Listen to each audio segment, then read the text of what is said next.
누구나 멋진 변화를 꿈꾸고 그에 따라서 그 어떤 뭐랄까 변화에 대한 도전이라든지 뭐 그에 대한 욕구는 뭐 인류의 어떤 뭐 공통적인 관심사죠. 그럼 과연 변화를 위해 멋진 변화 중에서도 멋진 변화를 하려면 어떻게 해야 될 것인가? 뭐 여러 가지 방법이 있겠습니다만은 그 중에서 하나가 바로 어떤 사색이라는 것을 좀 하나씩 강조드리고 싶습니다.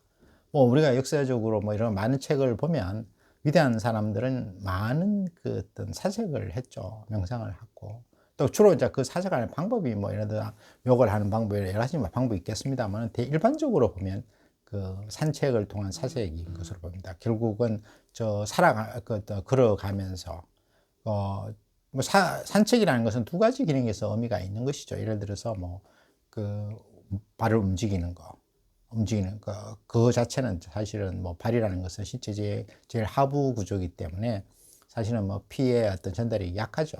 근데 다시 그 피가 순환돼야 되니까 발에서부터 심장으로 가야 되는데 계속 걷는다는 것은 발의 바닥에 자극을 둬서 펌핑 작업을 하는 것이죠. 그래서 올라가는 데 도움을 주기 때문에 사실은 신체적으로 굉장히 좋은 거죠. 그리고 무리한 운동이 아니고 그다음 나이와 관계없이 충분히 즐길 수 있는 것이고 그 다음에 그 몸은 계속 움직이지만 머릿속은 굉장히 어떻게 보면 편안한 상태가 되는 것이죠. 그래서 무한한 상상을 하고 여러 가지 생각을 하고 명상을 할 수가 있게 되는 것입니다. 그래서 사색을 하면서 가장 좋은 방법은 일반 위인들이 얘기한 것처럼 산책인데 알다시피 사색이나 상상에서는 달리 커트라인이 없는 거죠. 하는 것은 자기가 어떤 것을 또 상상할 수가 있는 거죠. 현실적으로 사실은 어려운 부분에도 상상의 나래는 펼 수가 있는 것이죠. 그리고 또 왜 그러면 그 상상이 그 멋진 변화에 가장 원동이 되느냐 하면 상상할 수 있다는 것은 또 한편으로는 그것을 바꿀 수 있다는, 현실적으로 구현할 수 있다는 어떤 잠재력도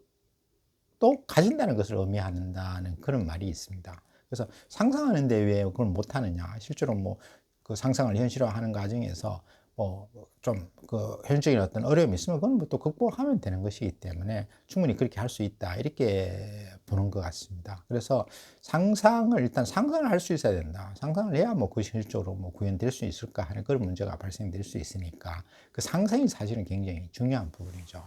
그래서 상상에서는 달리 제한이 없는 것이죠. 돈이 드는 것도 아니고 아무런 문제가 없이 진행을 할 수 있기 때문에 그래서 그 살상을 많이 하는 거, 그러니까 아주 담백한 상태에서, 그리고 정신이 맑은 상태에서 상상을 한다는 것은 굉장히 의미를 가지게 되고, 그 이제 상상은 결국은 나중에는 그 행동화되어서 구체적으로 현실적으로 실현될 수가 있는 것이죠. 물론 과정에서 어려움이 있고 어떤 경우는 또 상당한 세월이 걸려서 사실상으로 현실적으로 당장은 어려울 그런 수가 있을지 모르겠습니다만은, 그래서 우리가 그 어떤 스스로가 더 나은 변화를 도모하고자 한다면 스스로 상상할 수 있는 그런 기회를 또 상상하는 기회를 많이 가져야 된다. 그러기 위해서는 여러 가지 방법이 있겠습니다만은 산책이 또 하나의 좋은 방법이다, 이렇게 말할 수 있을 것 같습니다.